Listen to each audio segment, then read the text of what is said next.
Yeah, and he brought us back a few months after the fact, and he wanted us to see history unfolding at ground zero. Oh, yeah, well, I see. And, President Biden is set to head to Alaska to commemorate 9/11 as well. But speaking of President Biden, topping the news today is that his visit to Vietnam has just wrapped up. That's as China came into the spotlight amid an unexpected meeting between President Biden and China's number 2. Joining us now live is NTD's White House correspondent Iris Tao in New Delhi, India. Good morning, or maybe better, good afternoon, Iris. It's good to see you. First, can you tell us about what happened in India and Vietnam? Good morning to you, Evelyn. So yes, the G20 summit in New Delhi, India here has just wrapped up. And President Biden said after the meeting that this summit was a really good moment for the U.S. to demonstrate its global leadership. And yesterday, President Biden headed for Vietnam to meet with the Vietnamese leader. The Vietnamese government announced that it's now promoting the U.S. to the highest level of relationship, calling it a comprehensive strategic partner.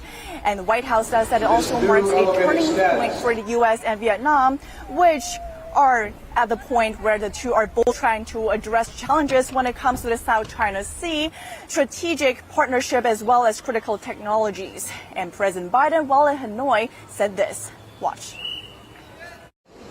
This new elevated status that will be a force for prosperity and security in one of the most consequential regions in the world. And as Biden traveled to India and Vietnam, China, whose leader was absent at the G20 summit, was dominating headlines. Now, how does China come into play in all this, and what did Biden say about it?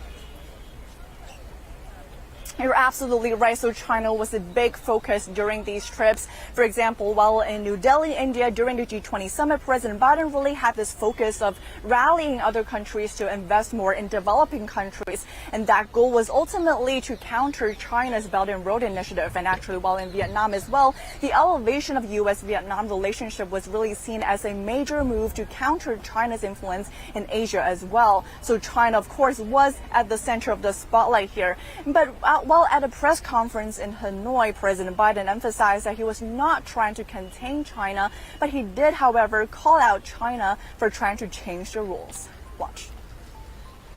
As China is beginning to change some of the rules of the game in terms of trade and other issues. We're not looking to decouple from China. What I'm not going to do is I'm not going to sell China material that would enhance their capacity to make more nuclear weapons. So President Biden also said during the press conference that he did actually meet with China's number 2 official, Premier Li Qiang, at the G20 summit. And that was unexpected because the White House kept telling us that the two did not have any plans to meet. And about that meeting, President Biden said it was not confrontational at all. And he said they talked about stability as well as other issues in the global South. So now President Biden is heading for Alaska, where he's going to commemorate the 9/11 the day to commemorate the 9/11, of course, and he's going to get back to Washington on Tuesday, so we're going to see him back in D.C. very soon. Evelyn. Thank you so much for these updates, Iris. I hope you have a good trip home. And as President Biden is heading to Alaska to commemorate 9/11, here at Ground Zero, people gather to pay their respects to the many lives lost that day and all the people who fought to keep them from perishing. NTD's Stephania Cox spoke to people who came from near and far. It was a very weary day. It was just very quiet, no planes in the sky. We're from Tennessee, and it was like the whole world just stopped turning. We're here today to show our respect to the lives that were lost and the fearless firefighters and police and everyone else who put their own lives at risk and lost their lives to save their fellow human beings. Later on, we'll have the story of one firefighter who was on the scene at Ground Zero, so stay tuned for that. Yeah, and it just must be such a hard time for all the NYPD and FDNY right now. Yeah, incredible trauma that they went through. Yes, such brave souls. And now we're going to look at Georgia's 2020 election case against Trump and 18 other defendants. Former Trump aide Mark Meadows has appealed a judge's refusal to hear his case in federal court after having his bid rejected on Friday. The judge's ruling could be an early indicator of how other requests will play out. NTD's Jeremy Sandberg has more on Meadows' appeal. U.S. District Judge Steve Jones found the allegations against Meadows in the Georgia indictment were largely related to his political activities and not his role as White House Chief of Staff. Jones, an Obama appointee, says evidence overwhelmingly suggests the alleged overt acts were outside the scope of executive branch duties. Former Trump attorney Tim Parlatore reacted to the judge's rejection of Meadows' request. When you have one person that goes kind of on their own and then gets knocked down, it certainly does have a negative effect on everybody else. Even though the judge says it doesn't affect the others, it does. Parlatore says he's surprised how early Meadows tried to move his case to federal court alone. He says in most RICO cases the defendant's attorneys will coordinate and then make their motions at the same time. So instead of just dealing with one person, you can instead hit the federal judge with basically all of the defendants at the same time. And, when you do that, you end up with a much stronger showing. House Delegate Stacey Plaskett says it's a matter of the judiciary trying to uphold the standard of democracy and ensuring the guardrails remain. Particularly in a post-election manner, trying to go to states to try and interject themselves in that. Never mind being outside of the Hatch Act, it's outside of the scope of a federally designated executive. Meadows' appeal is directed to the 11th Circuit Court of Appeals. It has a reputation as a conservative court. Emergency applications that come out of its decisions would be directed to Supreme Court Justice Clarence Thomas. Meadows argues he was immune from state prosecution under the U.S. Constitution's Supremacy Clause, which puts federal law over state law, because he was carrying out his duties as a federal official. 5 other defendants have asked for their cases to be removed to federal court. A federal court could have a more diverse jury pool than in Fulton County, a Democratic stronghold. Trump's lawyers notified the court he could also seek removal of his case to federal court in a court filing on Friday. Judge Jones is expected to rule on the petitions in the coming weeks. Jeremy Sandberg, NTD News. And the Georgia Special Grand Jury report was released on Friday. It recommended racketeering charges against close to 40 people, 19 of whom were ultimately charged in the indictment. Some of the names include former U.S. Senators Kelly Loeffler and David Perdue of Georgia, as well as former Trump National Security Advisor Michael Flynn and Senator Lindsey Graham. Graham says he was totally surprised by the grand jury's recommendation. He says here's his reaction. I thought I made it pretty clear that my phone call was to find out what I should be doing as a senator. I never suggested anybody set aside the election. I never said go find votes. I never said anything other than trying to find out how the mail-in balloting system worked. And I was really confused, and I still am, quite frankly. We're opening up Pandora's box. I think the system in this country is getting off the rails, and we have to be careful not to use the legal system as a political tool. Graham testified before the special grand jury last year after the Supreme Court blocked his efforts to challenge it. The Republican senator says what he did was consistent with his job duties and as chairman of the Judiciary Committee. Continuing with politics, Republicans are calling for the impeachment of New Mexico Governor Michelle Lujan Grisham. This after her emergency order suspended the right to bear arms in Albuquerque. Grisham says she decided on the move because of recent shootings, including the death of an 11-year-old boy inside a minor league baseball stadium. On whether the move is constitutional, Grisham says there is one exception to the application of the Constitution, which is if there is an emergency. She added that she has declared an emergency. New Mexico State Representative Stephanie Lord called the ban, quote, an abhorrent attempt at imposing a radical progressive agenda on an unwilling populace. And after the break, a matchup between Iowa's college football teams and 2024 GOP presidential candidates. We look at the weekend contest between GOP rivals in the Hawkeye State. And Virginia Governor Glenn Youngkin pardons a dad once labeled a domestic terrorist as a controversial case involving a school bathroom rape. Affirm your child's gender or else. The California Senate passes a bill that could put parents into a moral dilemma to win custody. Stay tuned for that story.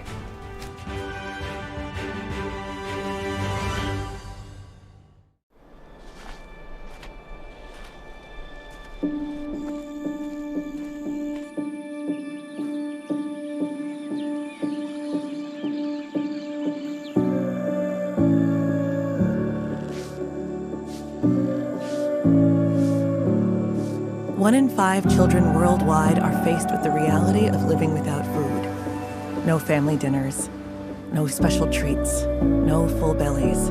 All around the world, parents are struggling to feed their children. Toddlers are suffering from acute malnutrition, which stunts their growth. Kids are forced to drop out of school so they can help support their families. COVID, conflict, inflation, and climate have ignited the worst famine in our lifetime. And we're fed up. Fed up with the fact that hunger robs children of their childhood. Fed up with the lack of progress. Fed up with the injustice. Help us brighten the lives of children all over the world by visiting getfedupnow.org. For as little as $10 a month, you can join Save the Children as we support children and families in desperate need of our help. Now is the time to get fed up and give back. When you join the cause, your $10 monthly donation can help communities in need of life-saving treatments and nutrients. Prevent children from dropping out of school. Support our work with communities and governments to help children go from short-term surviving to long-term thriving. And now, thanks to special government grants, every dollar you give before December 31st can multiply up to 10 times the impact. That means more food, water, medicine, and help for kids around the world. You'll also receive a free tote bag to share your support for children in need. Childhood without food is unimaginable. Get fed up. Call us now or visit getfedupnow.org today.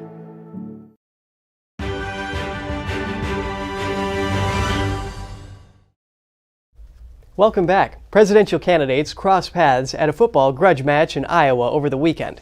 The game between Iowa University and Iowa State also saw another matchup between contenders for the GOP nomination. Former President Trump met with students and threw out signed footballs at a fraternity event before heading to the game. He was met with a mix of reactions from fans at the stadium at Ames, where Iowa State was hosting Iowa University. Some audience members applauded and cheered, while others booed, an indication of the complex political makeup of the state. Other GOP presidential candidates were also at the game, including Florida Governor Ron DeSantis, Vivek Ramaswamy, and Asa Hutchinson. The state's primary caucus represents the first presidential contest in the nation. Trump remains far ahead of DeSantis and other rivals in the polls, both nationally and in the Hawkeye State. And now for a recap of campaign events over the weekend. We're starting off with some analysis of former President Trump's visit to Iowa. Lenny McAllister, a senior fellow at the Commonwealth Foundation, joins us live. Good morning, Lenny. It's great to have you with us. Good morning. Thanks for having me, as always. So President Trump was seen working the grill at the fraternity house there. Do you think young voters have a liking to Trump? I think that young voters like Trump's bravado. They like his image. They like his tough talk.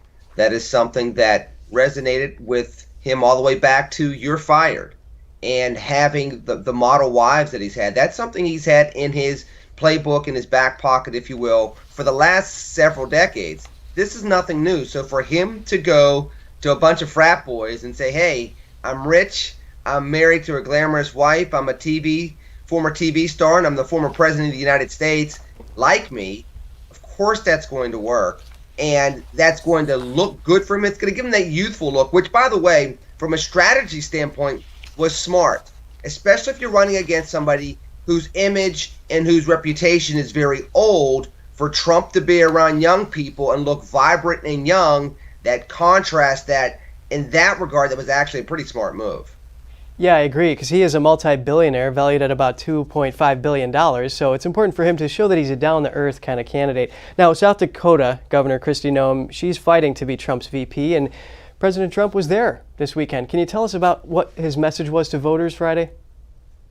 I think number one is those are his people. We got to remember he did the July 4th speech there that was well attended and well liked, and it was kind of one of the momentous things of the 2020 election campaign that he was able to lean on. Kristi Noem is a name that is known as a young conservative that people got behind. At one point in time was seen as being a possible presidential candidate for 2024. Her name has since waned from that type of pursuit, but people do believe that if they can get a younger current governor, somebody that can be that next generation of conservatives, maybe that's a good ticket. Remember, we were once talking about Nikki Haley replacing Mike Pence in 2020. So now that Haley's running for the presidency herself, this would make some sense. if Noam can kind of show that support. And honestly, you're not going to bring along South Dakota voters. They're already with Trump based on the last two elections. So let's go back to Iowa for a minute here. Governors Burgum, DeSantis, and Hutchinson, along with Vivek Ramaswamy, we're all at parking lots outside of the stadium where the Cyclones play. So is DeSantis going to be able to sell his Florida model to other Americans? We'll find out, because if we go back to even as far back as 2012, there was a guy by the name of Tim Pawlenty who came from what used to be a purplish state, Minnesota, who was ahead of the polls until he got to Iowa and fell flat on his face. And after that situation, that instance, it was the Iowa straw polls at the state fair, he immediately dropped out of the race.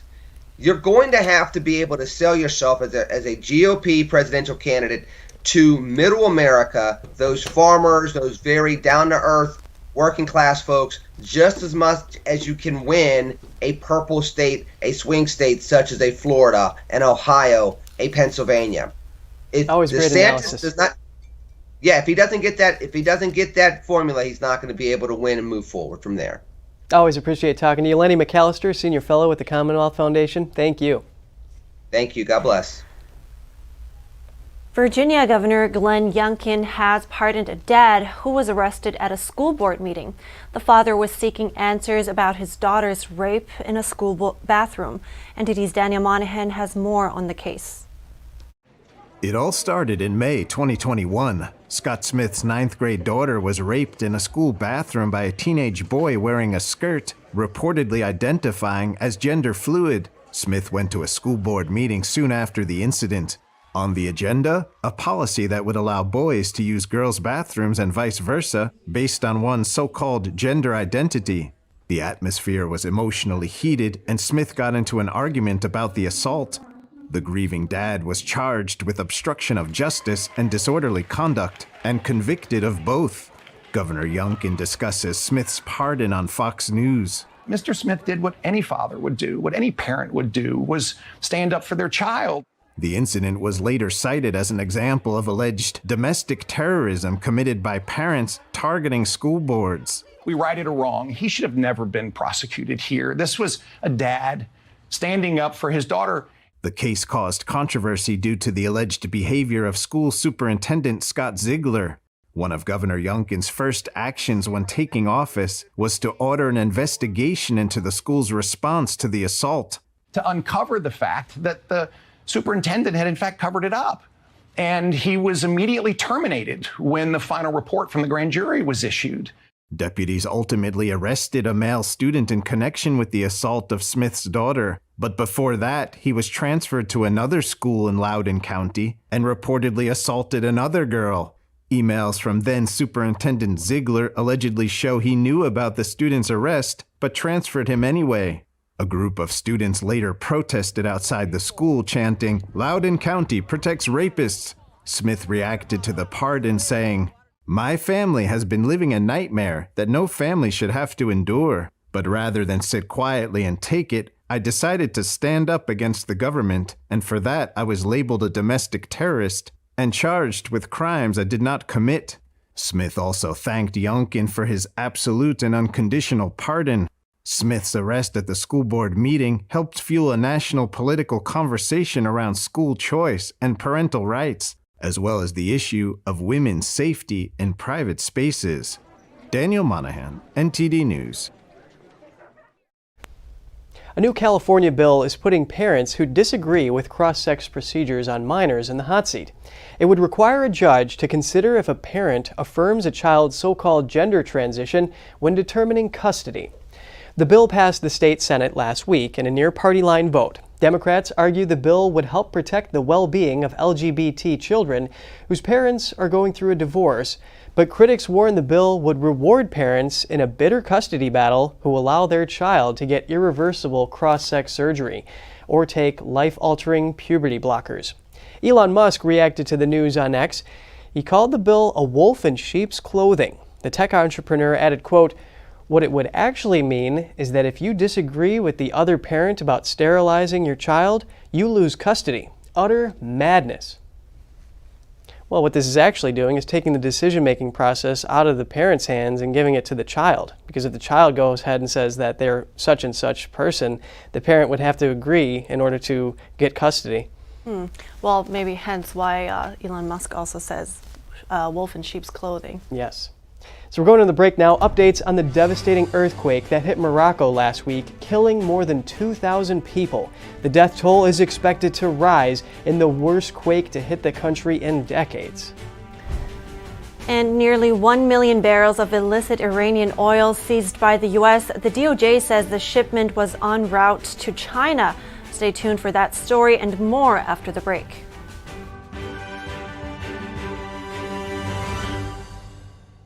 Stay tuned to get 2 rolls of alien tape free. You wouldn't stick your mother-in-law on the wall, but you could with alien tape. It just sticks. Just peel and stick to make anything stay in place quick. Brick, pavers, marble, tile, plastic, even leather. Nothing works better than alien tape. You wouldn't stick your fishbowl on a moving car, but you could with alien tape. The secret is nano-stick technology that grabs and locks on to secure one side of the surface to the other. Alien tape secures in seconds, then twist, pull, and rinse to reuse. Call or go online to get your first roll of alien tape for just $19.99, plus shipping and processing. But to make this deal really stick, we'll give you 2 more rolls absolutely free. You get 3 rolls of alien tape for one low price. Order now. To order, call 1-800-490-1364 or go to tryalientape.com. So call 1-800-490-1364 or order online at tryalientape.com.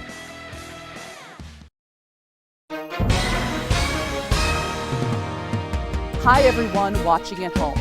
We're here to remind you that if you or someone you know were injured in an accident that was not your fault, listen up. We have live agents available right now to answer your questions and tell you how much your case is potentially worth. Hi, I'm Gina Bellich, here with spokesman and TV personality Tom Mustin with us in the Help Center. So Tom, phones are really busy over there. Tell us what kind of calls you're seeing. Well, Gina, first off, thank you for having me here in the call center with you. We always enjoy talking to the viewers and getting folks the compensation that they deserve. You know, we're seeing calls about all kinds of accidents, but the most common by far has been car accidents. So if you or someone you know were injured in an accident that was not your fault, give us a call right now. You'll speak with a live person. They'll answer any questions you have and tell you if you have a case and how much your case is potentially worth. Thanks, Tom. All right, folks at home, you heard it. Take advantage of this opportunity and call now.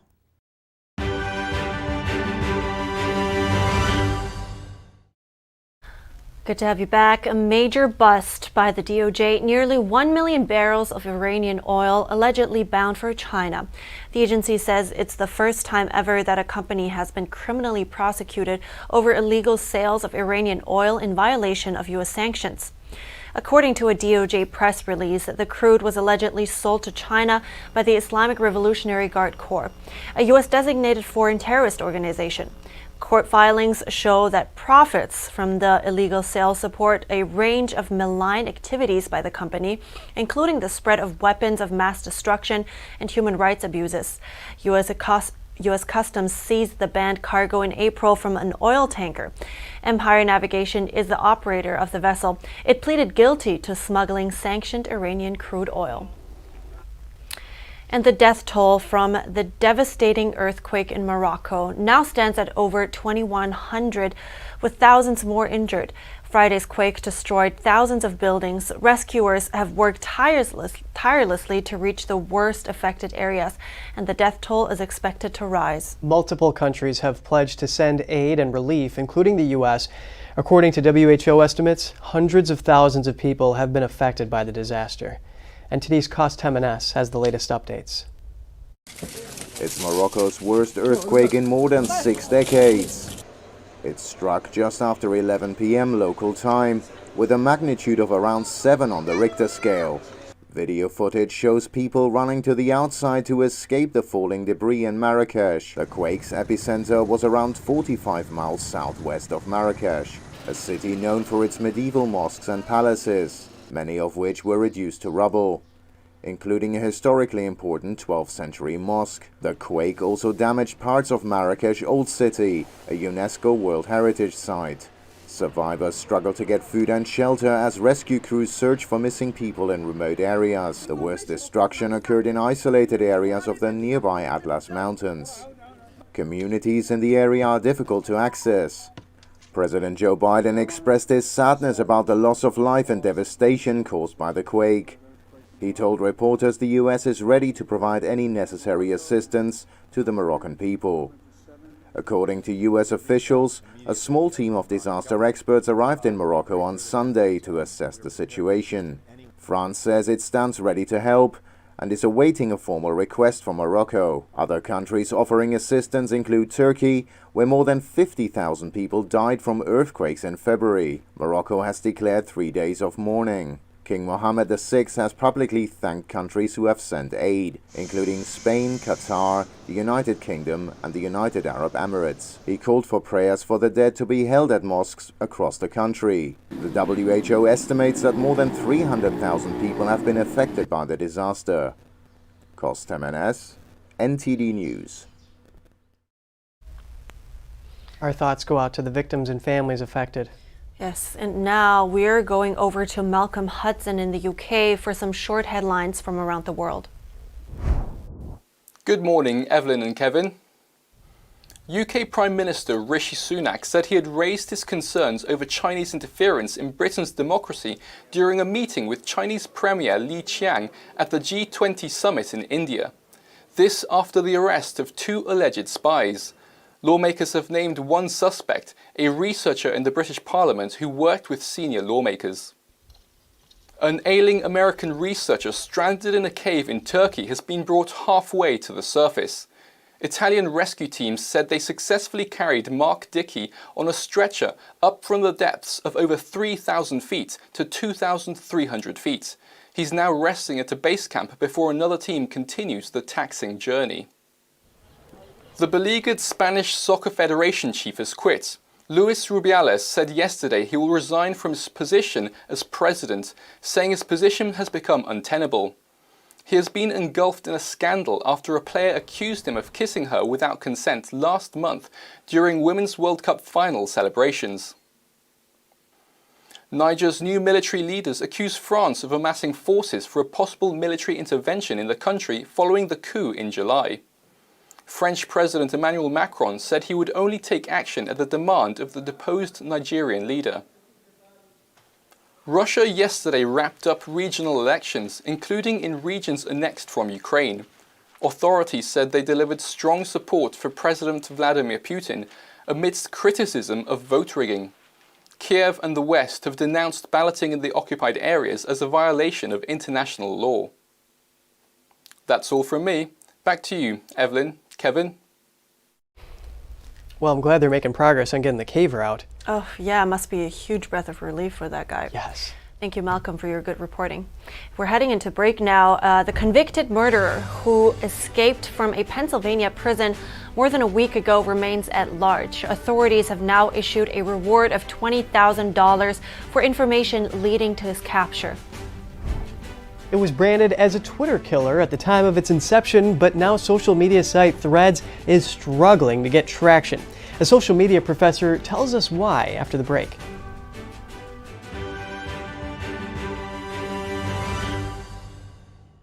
Anyone who's ever sold a home can tell you it is really hard. That's why who you work with matters. Together with Homelight, we've helped thousands of people sell faster and for the best price.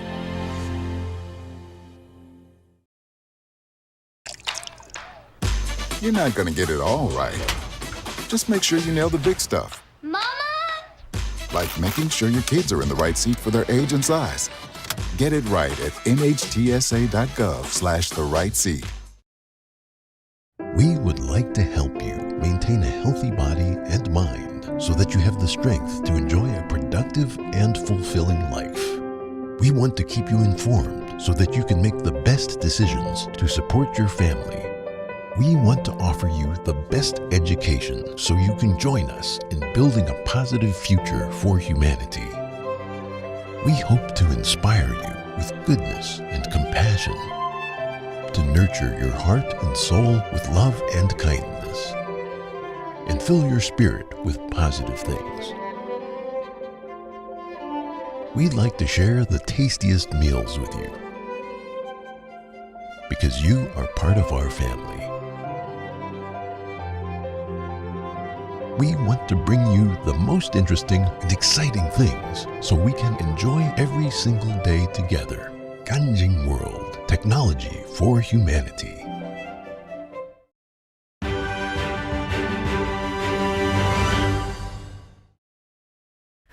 Welcome back to Pennsylvania, where despite multiple sightings and manhunt involving hundreds of police, an escaped prisoner remains at large. The convicted murderer has now been on the loose from a Pennsylvania prison for over 10 days. The escaped convict is in the country illegally. He was able to slip outside the police perimeter in a stolen van he abandoned later. He has also tried to contact 2 former co-workers with no success. Neither of them were home at the time of his visit.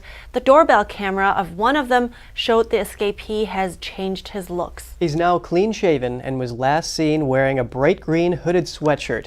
The man is considered dangerous, and people are warned not to approach him if spotted. Police are asking residents to secure their homes and cars. A reward for $20,000 is being offered for information leading to his capture.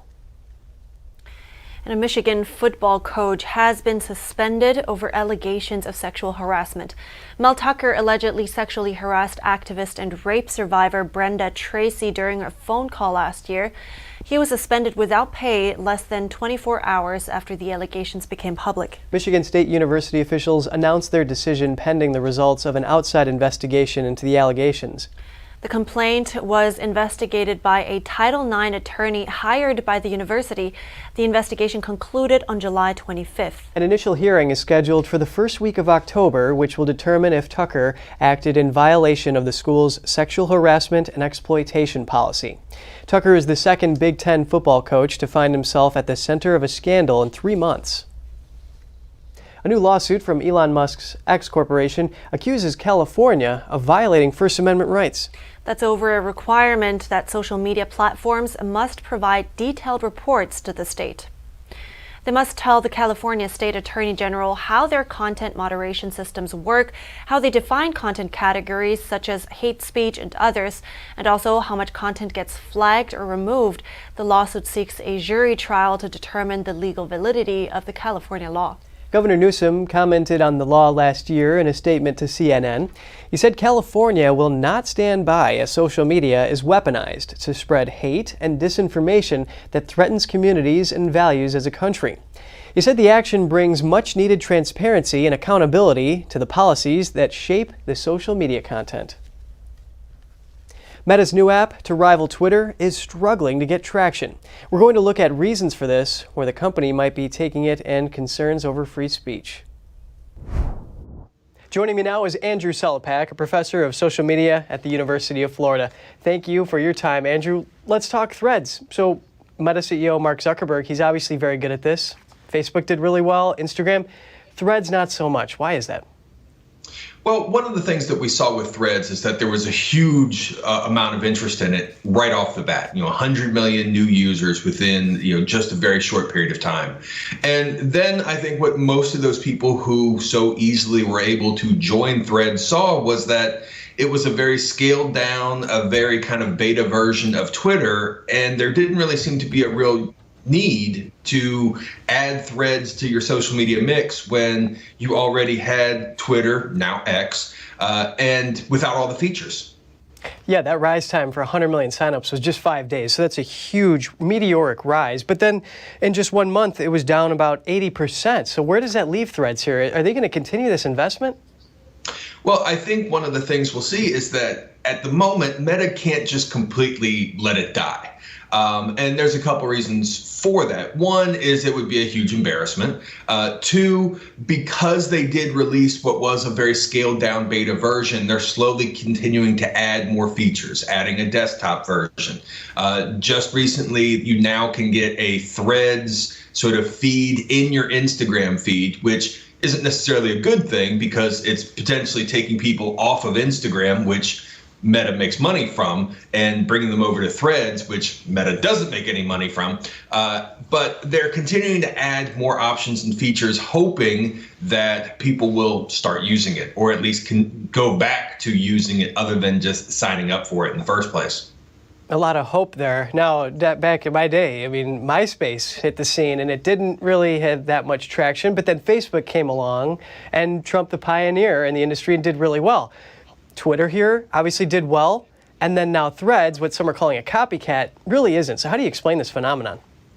Well, remember, MySpace came out before Facebook. It was the predecessor. So it was replaced by something that was better.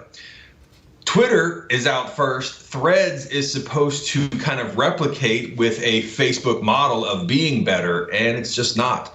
There's a huge difference between looking at sort of 2003 to 2005 in the social media world, where there's very limited options, versus today. One of the big things to keep in mind is that people are accustomed to doing what they do, and when you suddenly add a new platform to the mix, that has to be replaced by spending less time on another platform. And us being sort of creatures of habit, most of us decided we didn't want to do it.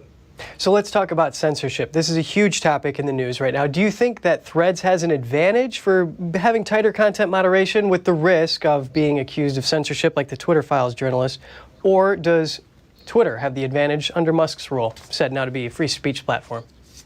Well, I think it depends on what you're looking for. I mean, under Twitter, X, what you're getting is a lot more people being more open to speak. It's more of a public sphere, whereas Meta has always been very limiting on the content that it would allow people to post. The most significant example would be pornography. But we're still talking about a limitation on what can be said, more moderation, more censorship on the platform. So in terms of which one's going to allow more free speech, it's obviously going to be Twitter, it's going to be X, as opposed to anything that's coming out of Meta. Where's the advantage of either one? Well, you probably don't get into as much trouble from different lobbying groups if you're Meta than if you're Twitter. Twitter's currently, I believe Elon Musk posted just last night that he's going to be suing the ADL. Something like that basically means you're going to be constantly in the courtroom. And Meta doesn't necessarily have to deal with the same thing, but people have to realize your voice is going to be tampered down. It's going to be limited on a Meta platform. Well, very interesting insight here. Andrew Solopak, social media professor at the University of Florida. Thank you. Thank you. Really interesting interview, I have to say. It just sounds like it's hard to compete with somebody already established or a product that's already established if you can't really offer this clear, added value or a uniqueness that you have as a feature. Yeah, it has to set itself apart, of course. And one thing's for sure, social media is popular. I mean, there's 3 billion people on Facebook, about 500 million on Twitter. It's just that it seems like Threads hasn't gotten that popularity. Yeah. Heading into break now, a strike against all 3 major automakers looming in Metro Detroit. How likely is it, and how could it impact consumers? NTD Business host Don Ma has the latest. And a volunteer firefighter recounts the terrorist attacks of September 11th, 2001. 22 years later, he's helping raise awareness for those struggling with PTSD. That's after the break.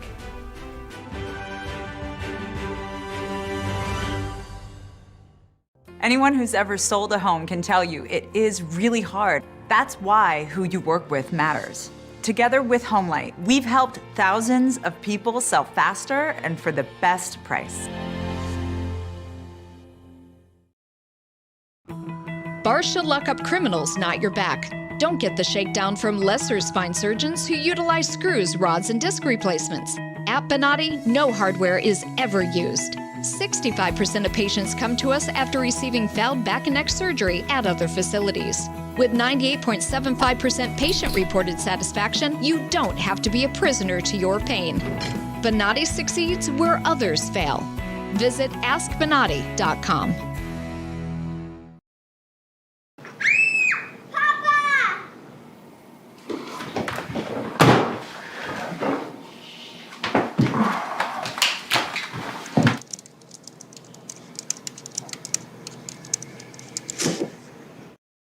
It's all good, baby. Is it really all good? If you love me enough to routinely test your handyman skills, not to mention the strength of your marriage, then of course you'll visit nhtsa.gov/the right seat to make sure I'm in the right car seat.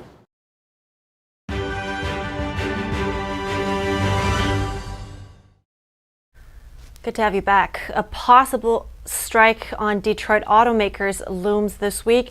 A survey of 99 investors by Morgan Stanley found that 82% were expecting a strike. Here to discuss is NTD's business host Don Ma. It's good to see you, Don. Yeah, Is good it morning, likely? Evelyn. Good morning. Is it likely that we'll see a strike this week, and what would be the impacts on consumers, of course? Right. So you already mentioned that there's 82% of investors expecting a strike, but on top of that, nearly 60% surveyed believe that a stoppage was extremely likely, Evelyn. But personally, I'm hopeful that we won't see a strike because the union president said he wants to avoid one. But you know, if a strike does indeed happen, the impacts would be noticeable by some consumers, especially those in the market for a new car. Because first of all, UAW contract talks could cause wage inflation in the range of 20 to 40% over the next 4-year period, and that could be passed on to consumers. And second of all, the Detroit 3 automakers account for about 40% of new U.S. light vehicle sales by units. So, auto supply could potentially be also impacted, especially those popular models could become even scarcer if a strike drags on, which could then end up costing consumers if dealers charge more than the sticker price. But Evelyn, the good news here is that if the strike is short or limited to only certain factories, that isn't likely to raise prices for most vehicles. It's a difficult balance to strike there. So what's the dynamic between the union of auto workers and the car makers? Who has the advantage? Yeah, it's hard to say right now because the companies have plenty of cash on hand to withstand a strike. GM, Ford, and Stellantis have continued to run their factories around the clock to build up supplies on dealer lots. So at the end of August, the 3 automakers collectively had enough vehicles to last for about 70 days. But that doesn't mean a strike isn't going to hurt them, because according to some estimates, if a strike against all 3 companies lasted just 10 days, it would cost them nearly $1 billion. So during the past, during a 40-day UAW strike in 2019, GM alone lost $3.6 billion. So, who has the advantage? It's hard to say. Ooh. Yeah, thank you so much, Don, for today's update. I really appreciated it, as usual. Yeah, thank you, Evelyn. Have a great day. On September 11th, 2001, 19 members of Al-Qaeda hijacked 4 commercial airliners, crashing 2 into the World Trade Center. Terrorists flew a 3rd plane into the Pentagon, while the 4th flight crashed in a field in Pennsylvania after passengers courageously fought back against the hijackers. NTD's Andrew Thomas spoke with a volunteer firefighter who was on the ground that day when nearly 3,000 people were killed. Tuesday morning, New York City, September 11th, 2001. Volunteer firefighter Rob Weisberg had just arrived at the World Trade Center when a bang cut through the calm, clear skies. I thought it was a car bomb. Okay. The explosion was really loud. Like most New Yorkers, Weisberg didn't know that Al-Qaeda terrorists had crashed American Airlines Flight 11 into the North Tower. Weisberg headed across Lower Manhattan's Liberty Street to FDNY Firehouse 10. He set up triage and began treating over 40 people. Some injuries were severe. But then I had one individual with a broken pelvis. I had one woman who was caught in a fireball.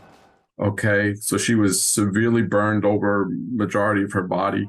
Weisberg asked to join the search and rescue efforts, but the fire captain told him to keep treating patients. And I remember being a little disappointed that I wasn't going across the street because I figured that would be a good spot for me. And I remember watching those guys go across the street, 8 guys, and they all got killed within the next 5 minutes in that first collapse.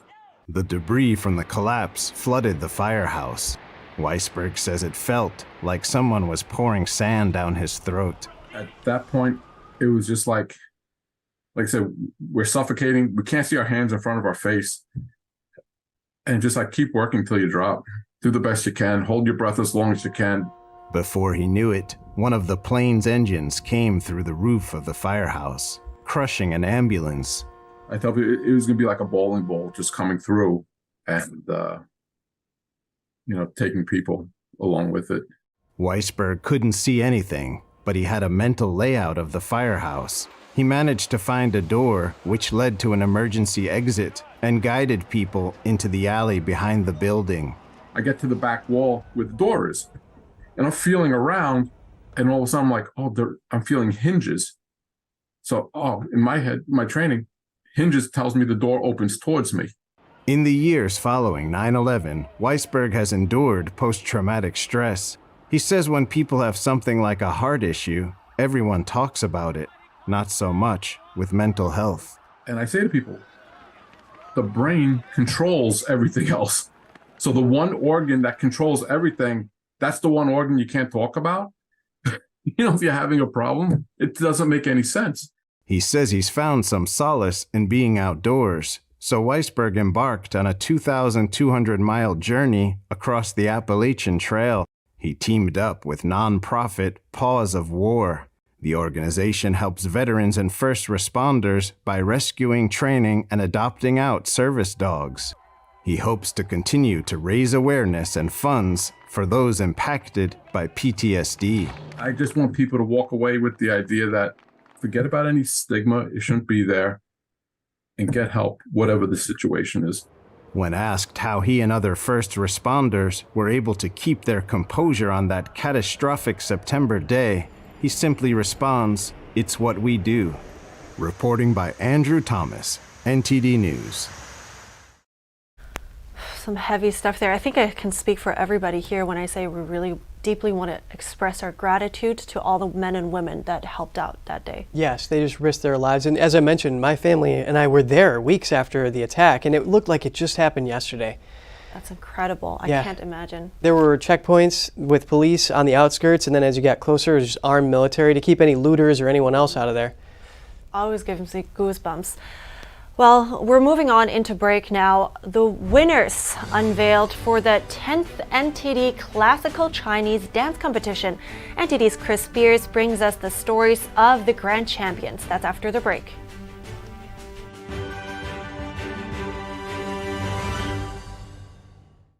Is deep-sea fish oil really healthy?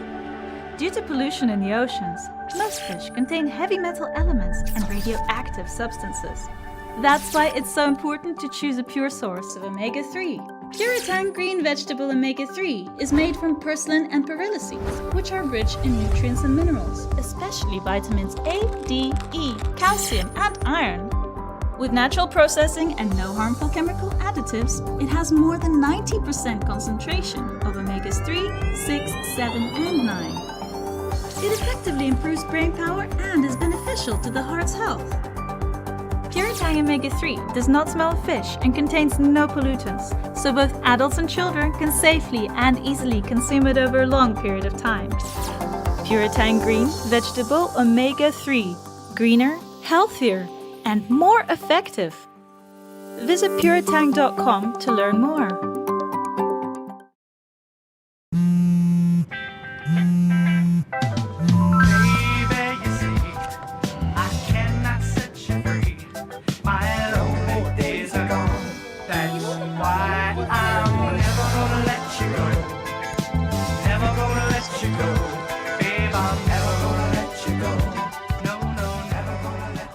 Here you go.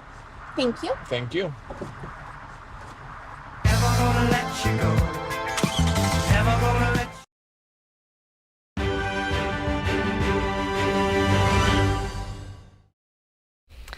Welcome back, everyone. If you love daring flips, graceful leaps, and the wisdom of the ancient world, then you'll love this next story. Over the weekend, dancers from the world gathered in New York for the finals of the 10th NTD International Classical Chinese Dance Competition. Our very own Chris Spears was there. Grand Champions of Dance. The 10th NTD International Classical Chinese Dance Competition is complete. Let's take a look at some of the winners and their performances. Grace Rubicek won the Gold Award in the Junior Female Division. What piece did she perform?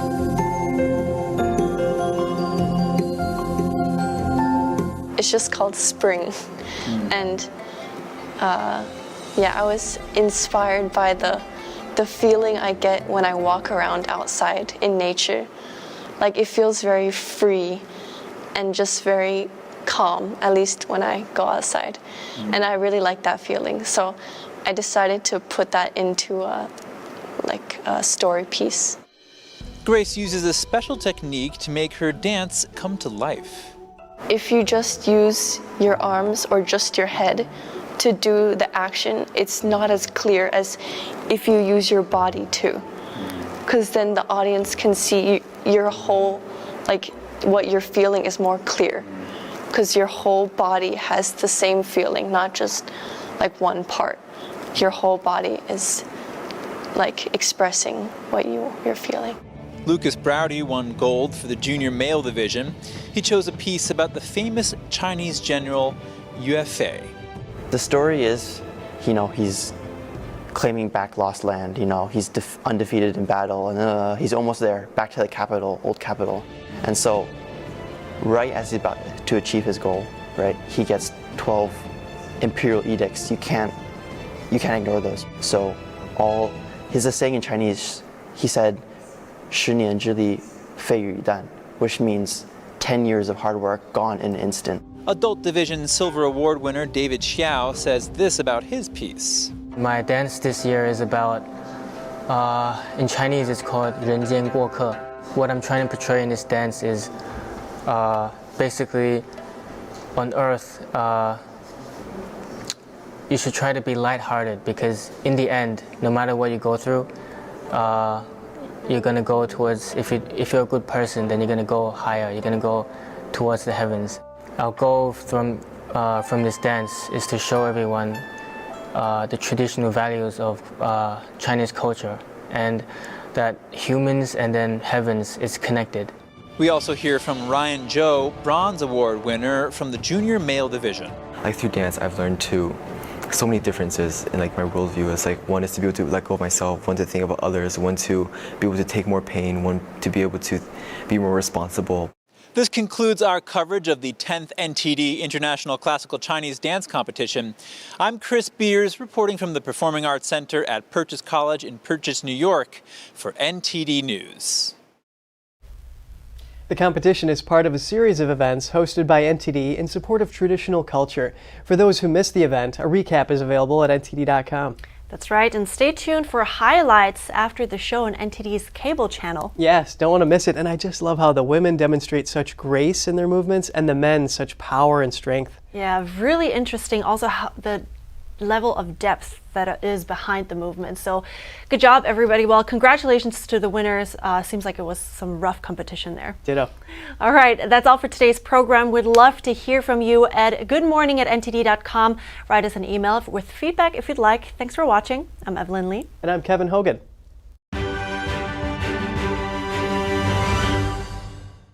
Thanks for watching us on YouTube. Did you know YouTube only keeps selective videos on its platform? So if you want to make sure you get the full picture, just subscribe to our newsletter. Go to newsletter.ntd.com and sign up. It's free.